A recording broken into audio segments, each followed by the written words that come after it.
Hi guys, this is Sriyapan, CSAT faculty. So UPSC CSAT 2016ல arithmetic progressionல கேட்ட ஒரு important application oriented sum பார்க்கலாம்.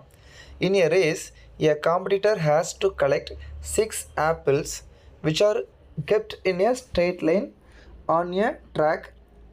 So ஒரு ட்ராக்கில் வந்து ஒரு 6 ஆப்பிள்ஸ் வச்சுருக்காங்க, ஸ்ட்ரெயிட் லைனில் வச்சுருக்காங்க. A bucket is placed at the beginning of the track. So பிகினிங்கில் வந்து ஒரு பக்கெட் வச்சுருக்காங்க.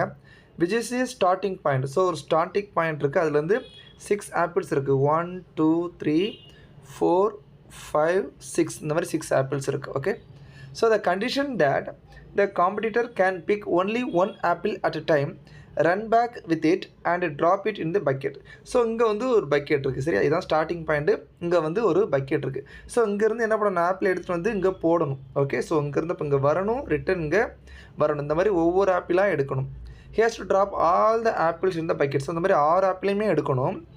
How much total distance does he have to run if the bucket is 5 meter from the first apple. So first the distance வந்து எவ்வளோ, 5 meter. Then all the other apple placed 3 meter apart. So அடுத்த gap எல்லாமே எவ்வளோது, 3 meter 3 meter 3 meter 3 meter. So இந்த மாதிரி ஒவ்வொரு இதுக்கும் கேப்பில் வந்து 3 meters கொடுத்துருக்காங்க. ஸோ இப்போ இவரும் இங்கே என்ன பண்ணணும், இங்கேருந்து வரணும், இங்கே எடுக்கணும், ரிட்டர்ன் வரணும். ஸோ இந்த மாதிரி அப்போது எவ்வளோ டிஸ்டன்ஸ் அவர் வந்து ட்ராவல் பண்ணியிருப்பார் அப்படின்னு சொல்லிட்டு நம்ம பார்க்குறோம்.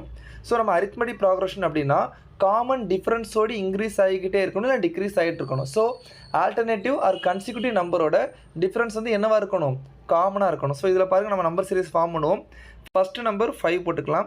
ரெண்டாவது, ஸோ இது வந்து 5, நம்ம சிங்கிள் சைடு மட்டும் எடுக்கிறோம். நம்ம ரிட்டர்ன் வரதுக்குள்ளே தான் நம்ம லாஸ்ட்டாக டபுள் பண்ணிக்கலாம். ஓகே, ஸோ ஃபஸ்ட்டு 5 meters, தென் 8 meters, அடுத்து 11 meters. ஸோ இந்த மாதிரி இன்க்ரீஸ் ஆகிட்டே இருக்குது. d = 3 வச்சு, அதாவது காமன் டிஃப்ரென்ஸ் d = 3 வச்சு நம்மளுக்கு என்ன ஆகிட்டு இருக்கு, இன்க்ரீஸ் ஆகிட்டு இருக்குது. அப்போ இது அரித்மெட்டிக் ப்ராக்ரஷனாக கன்சிடர் பண்ணிக்கலாம்.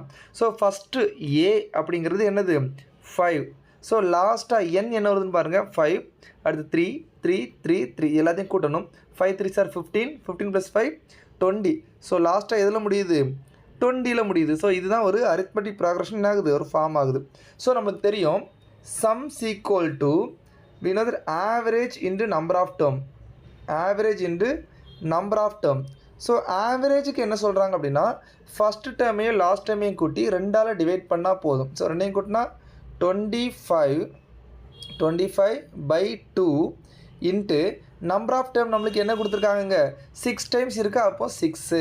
ஸோ இதை கட் பண்ணிங்கன்னா யூ வில் காட் 75 மீட்டர் அப்படிங்கிறது உங்களுக்கு ஆன்சராக கிடைக்கும். இப்போ ஆப்ஷனில் சி இருக்குது, ஆனால் உடனே ஆன்சர் போடக்கூடாது. ஏன் அப்படின்னா, ஸோ நம்ம கண்டுபிடிச்ச 75 ஒன் சைடு மட்டும்தான். ஸோ 5 மீட்டர் அங்கே போயிருக்கார் அப்படின்னா ரிட்டன் 5 மீட்டர் இங்கே வரணுமா, அப்போ 5 வந்து 10ஆக மாறி இருக்கும். ஸோ இங்கே 8 மீட்டர் 16ஆக மாறி இருக்கும். ஸோ 11 மீட்டர் 22ஆக மாறி இருக்கும். ஸோ அந்த 75 மீட்டர் அப்படிங்கிறது ஒரு சைடு தான். ஸோ ரிட்டன் வர்றதுக்கும் சேர்த்திங்க அப்படின்னா இன்ட்டு 2 போடணும்.